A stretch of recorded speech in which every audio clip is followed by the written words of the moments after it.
Greetings, brothers and sisters. So I got a bunch of Saturday Night Live sketches to get to. It's been a long time since Saturday Night Live even sniffed something that was a little bit funny. But now it is kind of just weird and disturbing and kind of cringeworthy. I mean, you know, that's the big emotion that you feel. Laughter isn't there. I mean, I don't know who would laugh at the stuff they're putting out there. It's political, but they're on the side of the power, the man, the beast. And so there's not really anything that's redeemable about it. First, I want to talk about, I got a number of comments from people that wanted to know what happened to my two latest videos, one on the Pockets of the Future channel. I think I'm going to put this up on Pockets of the Future. And then the other channel, the apocalaughsnow channel. And so yesterday I made a long video about a hit piece, an hour-long hit piece that Anderson Cooper did on the cubies. And it took me the better part of the day, kind of wiped me out. That's why I didn't make other videos. And YouTube deemed it non-monetizable, not monetizable. And usually when it's not monetizable, there's a good chance they might view it also as violating community guidelines. A little hard to tell now with the Capitol Hill stuff, because sometimes whatever's going on there they view as, I don't know, hate groups or whatever. It's very unclear how YouTube's going to decide or categorize different events. And so I took that video down. I got to think of a way to get it up somehow. I mean, it's it's an hour and 10-minute long video. It's good, and it's got a lot of funny stuff in it. I'm probably going to do some type of YouTube membership program in the future, and I'll probably put that up for that, right? Videos like that, so people remember that video in case I forget about it. And if I do a membership thing, you can request that video. And then in terms of the video about a TV show, an old TV show from NBC, they copyrighted it. CBS is the worst. Now, I did a similar video on a similar TV show that used to be on CBS and is owned by CBS. And CBS just copyrights everything. And it's not a copyright strike. See, back about 10 years ago or so, or whatever it was, copyright strikes were the big thing. That if you put out some sort of content that they considered copyrighted, you'd get a strike and your channel would disappear really quickly. But YouTube's worked out a good program, or worked out some sort of deals with these, big content creators, where they just take the money, or they use the video in some way, the content creators, to gather information or something. And so the copyright strikes for those for that type of material has disappeared. But sometimes they block the video. And it's kind of hard to figure out what's fair use and what isn't, because it's very vague, especially now in the age of the internet. So you can fight them on it, and it takes whatever 3 or 4 days, and by that time your video's dead anyway. And so usually I just delete the video, because I don't want to run ads on work that I've created, right, using some copyrighted material. But the majority of the reason people are watching it is because of my commentary and the ideas I'm putting out there. And so I'm basically working for them for free and promoting their stuff. That's the other thing. Because like this show for CBS that I made a video on, a number of viewers went and started to stream the show. Maybe some hundreds of them. And just like this NBC show, which they copyrighted me, yesterday, that so many people are now watching that show. The video got over 20,000 views. So that might be 500 or 1,000 people that'll go stream that show now. But these stupid, some of them are better than others. CNN is pretty good. NBC is usually better, much better than CBS. ABC is pretty good as well. It depends on, the particular aspect of what the material is. But some of these big corporations, these big media corporations, have realized that when somebody puts a video together like mine, it's going to send people to stream their stuff. It's going to bring attention to their stuff, and that's a good thing, But NBC somehow, made the stupid decision to block it. And I put a lot of effort into that video. It took, takes a little bit more concentration and just there's a lot of editing, and it's just, it really most times isn't worth it. That's why I don't do videos like that, because, of their stupidity.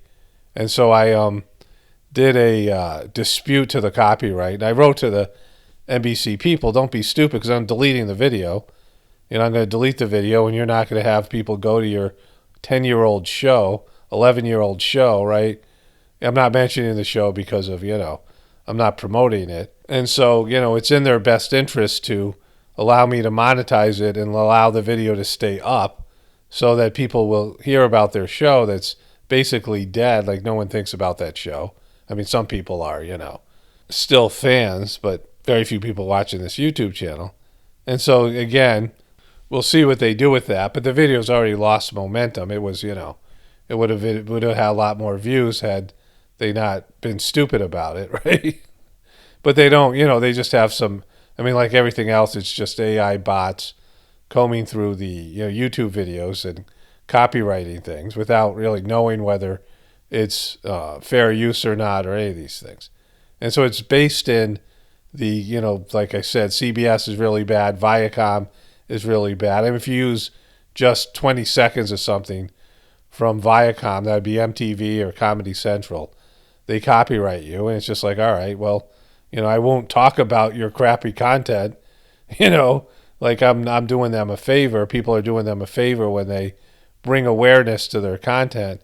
And there's just some of these, like, I guess old people that run these corporations don't get it, right? They don't understand that it benefits them. Like I do one of my joke videos, and I'll analyze a Netflix trailer, and Netflix will copyright it.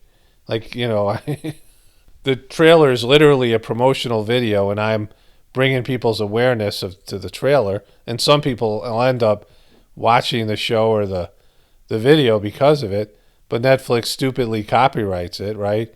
And they leave it up, but I'm not leaving it up, right? I'm not working for Netflix. I'm not promoting their crap and having them take the money for it, right? And so, this is some of the stupidity behind these, media corporations. But anyways, the monologue from Jim from The Office, they did a stupid sort of a sketch where people from the cast of Saturday Night Live said they wanted to see Jim and Pam together. This guy, John Kazarinsky. And Pete Davidson comes out and pretends to be Pam, and this happens. I think we got to give them what they want, Jim. Jim, you got to kiss Pam. Woo! Kiss Pam, woo! Pam, kiss Pam, kiss Pam.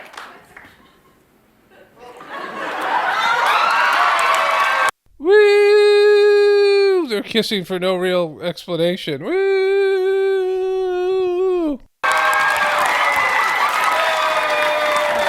Yay!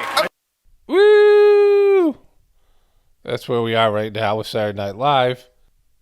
Then this was a sketch entitled Game Night, which ended up going in this direction. I think I hear a pizza man at the door. Pizza man. There's a pizza man at the door. There's always pizza with Saturday Night Live. Like, I don't think there's a Saturday Night Live show that doesn't mention pizza in one way or another. Excuse me, that'll be, I'll be going to get the pizza, fellow foragers. It's not the pizza man, it's the FBI. For storming the Capitol. Yes, I am. You got me. What? Brad? You stormed the Capitol? He stormed the Capitol, and their friends are all, they don't understand how he could do such a thing. Because I care about our nation and its constitution. So I wiped jelly on a statue and put Pelosi's phone down my pants. Wow, this is rough. Like, there's no jokes. There's just no jokes on Saturday Night Live anymore. Just weird stuff and laugh track. What else was I supposed to do? The guy I wanted to win didn't win. See, one of the things that Saturday Night Live fails at now, quite spectacularly, if you're going to create a character based on, these Trumpers that stormed the Capitol, you have to create the character based in their real beliefs, like what they actually believe. You can make fun of it.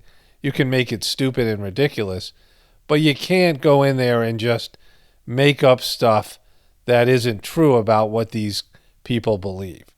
And that's what they do in a bunch of sketches here. They put their own lens on the people. They don't give a good actual view of what these people who stormed the Capitol actually believe. Because there's plenty of stuff that's funny in there. Like, I make fun of it all the time. You could find a lot of comedy in there in what the people actually believe. But when you make a character based in what you think the people believe, like Alec Baldwin's Trump is Alec Baldwin doing an exaggerated version of his own narcissism and other things. So it's not funny, right? It's sad because he doesn't even understand what makes a Trumper who storms the Capitol tick, right? There's lots of funny things in there.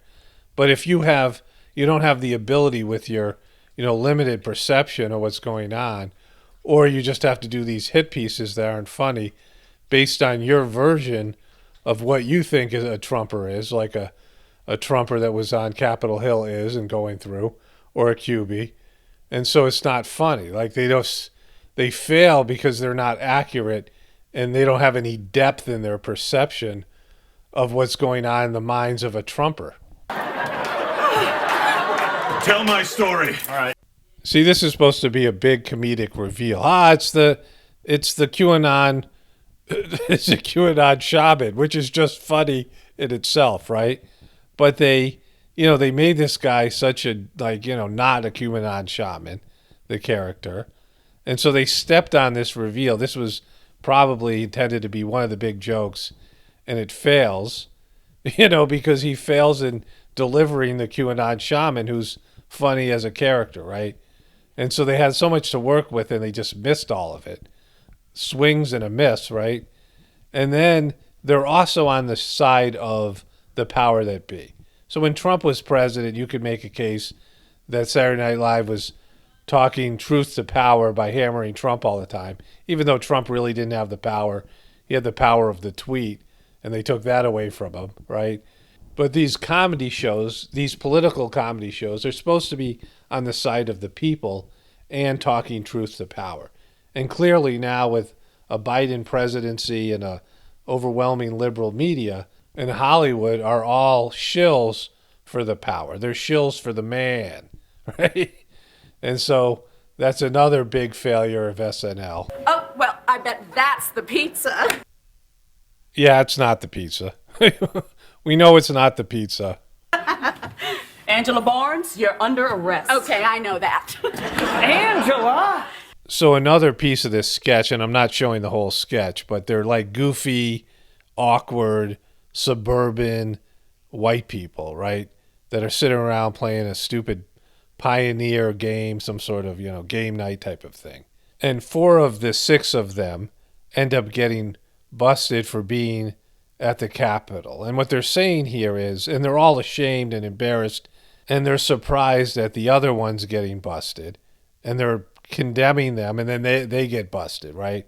So there's this idea that all these suburban white people were at this Trump rally, and they're ashamed to admit it, and they've been hiding it from their friends and everybody else, that they're somehow QB racist Trump supporters. And so, this is so greasy. Like, it's not accurate in any way. It's just a bizarre Saturday Night Live interpretation of this event, right? And again, not one time did I even think something was funny. Never mind laugh. Laugh internally or laugh out loud. But I was like, there's nothing funny here. There's zero funny in this comedy sketch. Not sweet racist Angela. It's true. I'm a patriot, unlike this bubble of cucks. You keep using the word. I do not think it means what you think it means. So they call her dear sweet racist Angela, and she calls them cucks. Like,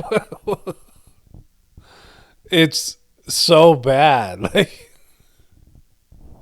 Saturday Night Live is like, I don't know what's happening here in terms of this vortex of sucking everything funny out of the earthly plane of existence. Now, Uncle Jim says don't tread on dis. This is painfully bad, right? Just, I mean, even for Saturday Night Live, this is brutal. It's just the pizza guy. Or is it? Damn it. The pizza man is actually FBI in disguise, which, wow. Yes, or Q Daddy on Facebook Marketplace. Are you Goldie Fleming? Q Daddy. He's Q Daddy. He's a QB. Crazy Goldie and dishonorably discharged Keith. He's a QB and he's been dishonorably discharged. $10 to kick Pence's ass? Good day, all. Wow, that was so painfully bad. This was also trending on YouTube Trends. The neighbor boy showed us pornography on his phone. We didn't look away. We liked it, Father. These are supposed to be children. And so again, they're sexualizing children on Saturday Night Live, something that's constantly happening, right? Why did we like it, Father? You know what? We'll talk about it later, all right? So just go play. Well, Dale, what's your take on all this? I don't know, maybe they're homeschooled or something? I meant, They're homeschooled because, that's what happens when you homeschool kids. You don't turn them over to the beast. But now so many kids are homeschooled because of the, COVID and the lockdown. And this is some character that, I don't know, they've created here. And she's really not funny, and she goes in on the riots or the, protest. Okay. Now everybody's just worried about more insurrections around the country, right? How to make sure it don't happen no more. Hello, I know how. Put them in prison. Exactly. Put them in prison, pre-crime. That's where they should be, right? They're Nazis. They keep on saying this over and over again on Saturday Night Live in this episode and other episodes and on mainstream media that the Trump supporters and the ones that stormed the Capitol are Nazis and racists, all of them. Like all of the Trump supporters are somehow racist or Nazis or both, right? But if that's true, why didn't they storm the Capitol when Obama got elected or any time during Obama's 8 years? Why wasn't there any of this stuff going on during the Obama administration? You understand this? There was none of this. But Biden, who's some old white guy, right, who said some, kind of racist things himself, gets elected and they're storming the Capitol. And so this narrative doesn't play out with just any, critical thinking skills. This idea that all Trump supporters are racists and or Nazis. I mean, it's something they say over and over again, but it's clearly untrue and nothing, that they were holding up in terms of their signs other than maybe, I don't know, the Confederate flag would feed into that narrative. The majority of stuff they were holding up was about Trump, the election, and Q. That was their reasoning for being up there. They didn't agree with the electoral process, and they loved Trump, and they were following Q. And Q is really big into bombing Iran. It's really big into war with Iran. So that dispels this narrative about Q and the Cubies. And Israel and Netanyahu, Bidi or whatever his name is, the prime minister of Israel, loves Trump. And Trump's son-in-law, Jared Kushner, is Jewish, and he is one of the prominent figures in the Trump administration. So you can't say Trump is anti-Semitic or Nazi. I mean, that's not accurate at all. Israel loves him. I mean, Israel praised him over and over again. The country itself, the papers there, they love Trump's policies and all the rest of it.